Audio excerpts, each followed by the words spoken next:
I would not get excited about so-called alternative investments.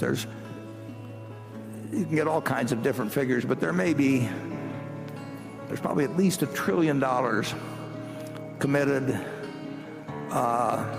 to buying businesses. And if you figure they're going to leverage them, 2 for 1 on that, you may have $3 trillion of buying power trying to buy businesses in the U.S. market, maybe something over 30 trillion now, but there's all kinds of businesses that aren't for sale in that thing. So the supply-demand situation for buying businesses privately and leveraging them up has changed dramatically from what it was 10 or 20 years ago. And I'm sure it doesn't happen with your Winnipeg operation, but we have seen a number of proposals from private equity funds where the returns are really not calculated in a manner that, they're not calculated in a manner that I would regard as honest. And so it's not something. If I were running a pension fund, I would be very careful about what was being offered to me. If you're going to have a choice in Wall Street between being a great analyst or being a great salesperson, the salesperson is the way to make it. If you can raise $10 billion in a fund and you get a 1.5% fee and you lock people up for 10 years, you and your children and your grandchildren will never have to do a thing if you were the dumbest investor in the world. Charlie? Well, I think what we're doing will work more safely than what he's doing, but I wish him well.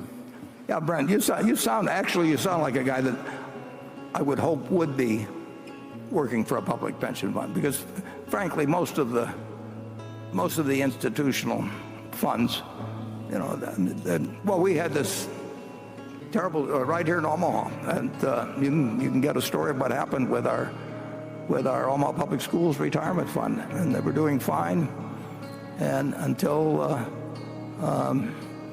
the manager started going in a different direction, and the trustees here, perfectly decent people, and the manager had done okay to that point, and it became. They were smarter in Winnipeg than they are here. Yeah, well, that was pretty bad here. It's not a fair fight, actually, usually when a bunch of public officials are listening to people who are motivated who really just get paid for raising the money. Everything else is gravy after that. But if you run a fund and you get even 1%,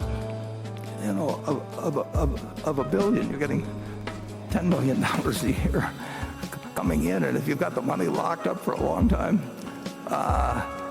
it's a very one-sided deal. And I told the story of asking the guy one time in the past, why in the world can you ask for 2 and 20 when you really haven't got any kind of evidence that you are going to do better with the money than you do in the index fund? And he said, well, that's because I can't get 3 and 30.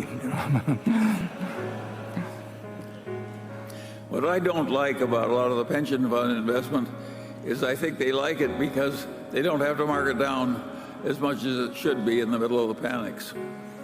I think that's a silly reason to buy something, because you're given leniency in marking it down.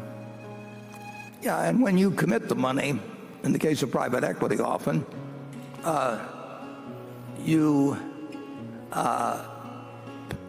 they don't take the money, but you pay a fee on the money that you've committed. And of course, you really have to have that money to come up with it at any time. And of course, it makes their return look better if you sit there for a long time in treasury bills, which you have to hold because they can call you up and demand the money, and they don't count that.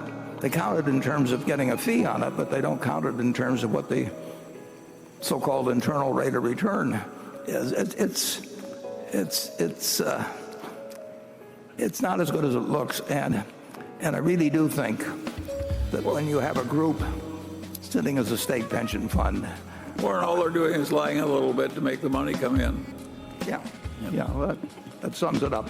This man has this wonderful horse, and it's just a marvelous horse. Got an easy gait and good looking and everything. It just works wonderfully. But also occasionally just gets so he's dangerous and vicious and causes enormous damage and trouble and breaks arms and legs for his rider and so on. And he goes to the vet and say, what can I do about this horse?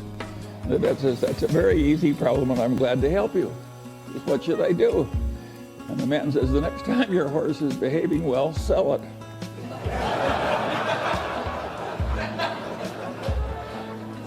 Well, think of how immoral that is. And haven't I just described what private equity has to do?